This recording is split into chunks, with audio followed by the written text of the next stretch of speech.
The signs of the times, looking at the future from a biblical perspective. Well, the Bible speaks a lot about the future and gives us a lot of signs of the times that we understand what time it is on the clock of God in the history of the world. Episode number 4, 3 questions. Jesus has spoken a lot about the future, about the signs of the times. He does it in Matthew 24 and in other passages in the Gospels, but especially in Matthew 24, he sums up quite a lot of signs of the times. He is speaking to his disciples on the Mount of Olives. And then you read in chapter 24, verse 3, as Jesus was sitting on the Mount of Olives, the disciples came to him privately. Tell us, they said, when will this happen, and what will be the sign of your coming and of the end of the age?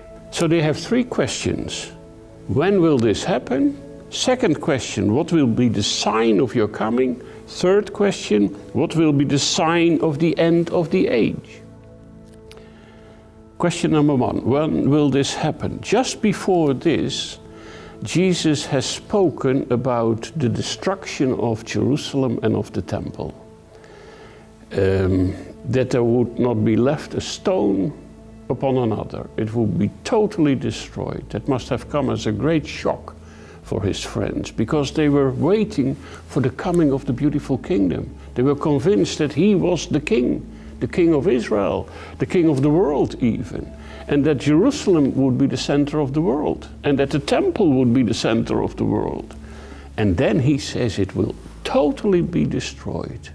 When will this happen? It happened 40 years later. Jesus lived and died and rose from the dead around the year 30. 40 years later, in the year 70, the Roman legions came, led by Titus, and they took the city, murdered over 1 million Jews, according to the Jewish historian of the time, Josephus Flavius. Over 1 million murdered, and so 40 years later, it happened. That was question number 1. When will it happen? 1 generation later, 40 years. Second question, what will be the sign of your coming?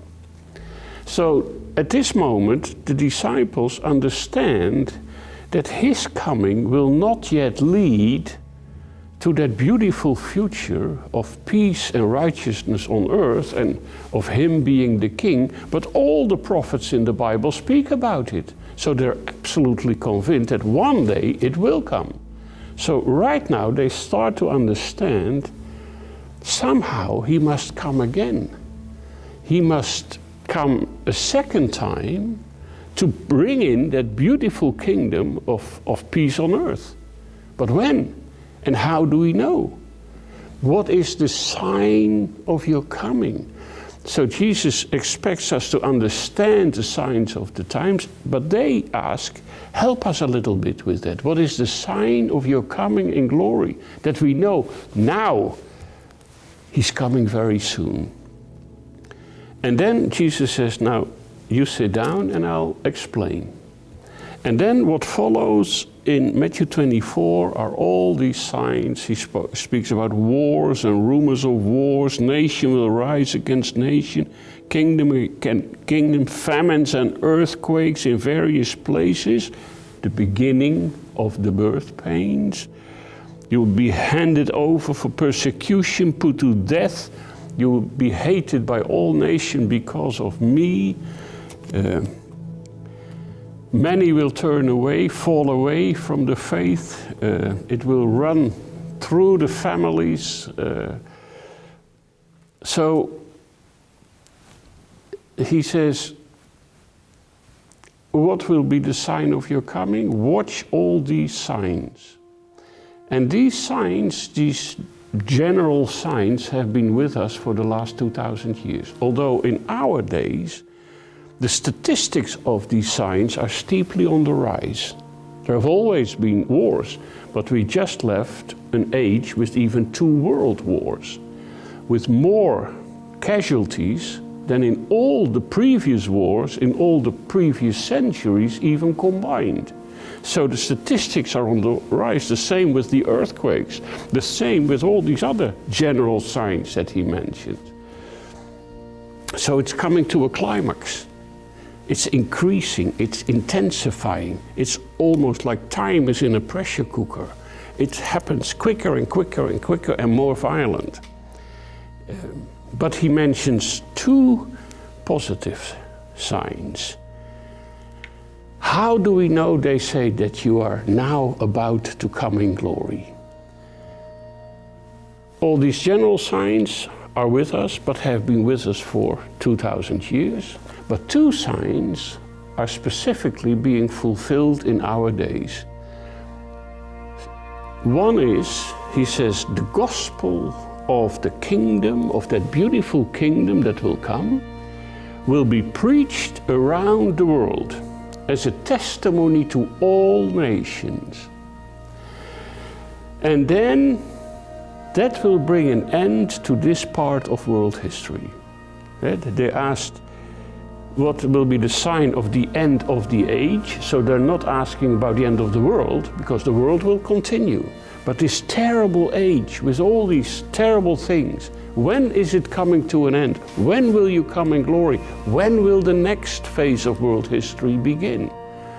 So he says, when you see that the gospel of the kingdom is being preached around the globe, and it's happening today, satellites, internet, hundreds of hours every day, wherever I travel in the world, I can open up my laptop and find all kinds of messages about Jesus with all the languages of the world. He doesn't say that every individual will hear it first, but all the nations, all the language groups will be able to tap into it. And that will bring an end to this part of world history. And the second positive sign that he mentions is watch the fig tree. And the fig tree is one of the pictures in the Bible referring to Israel. He says, when you see the fig tree, it seems to be a dead tree, like the Jews scattered in the whole world. Nobody cared, they were persecuted, killed, and suddenly, and we see it happening with our own eyes, they start to come back to the promised land of Israel.